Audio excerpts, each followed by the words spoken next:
Հայջան, ձեզ համար սպասելի է դատարանի այս վճիռը։ Կամպանիան պետք է պատասխանեն։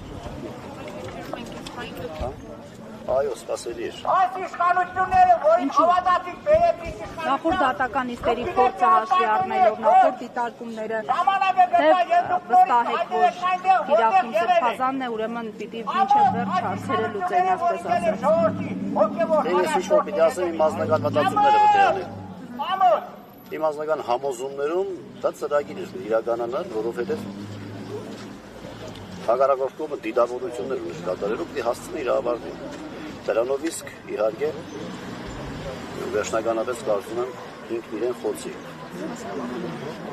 Սա Միքայել Սրբազանի դժվարության հարցը չէ։ Միքայել Սրբազանը բոլորդ քաչ հայտնի է։ Դուք գիտեք ինքը ինչ հզորության ազնվորությունն է եւ մենք էլ իր այդ շփվելով հանդես դրան համոզված ենք։ Թեմում ինչ վիճակ է այս պահին առանց Սրբազանի։ Առանց Սրբազանի չէ թեմա։ Առանց ֆիզիկական ներկայություն։ Ֆիզիկական ներկայությունը փոխարինողել ենք ունեցել արդեն։ Նարեկ Սրբազանը փոխարինում է։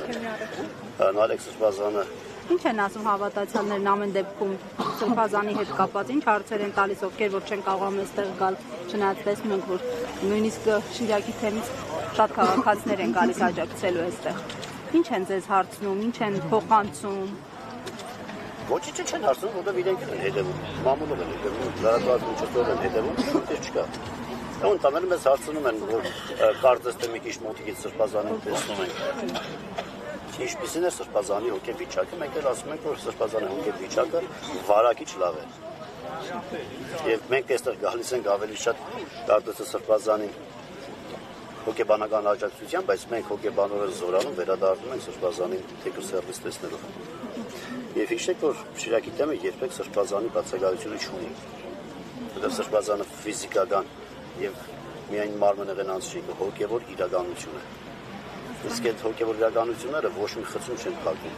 Իրանք միշտ ծավալվում են։ Շնորհակալ, օրհնաբեր ծառայություն։ Շնորհակալություն։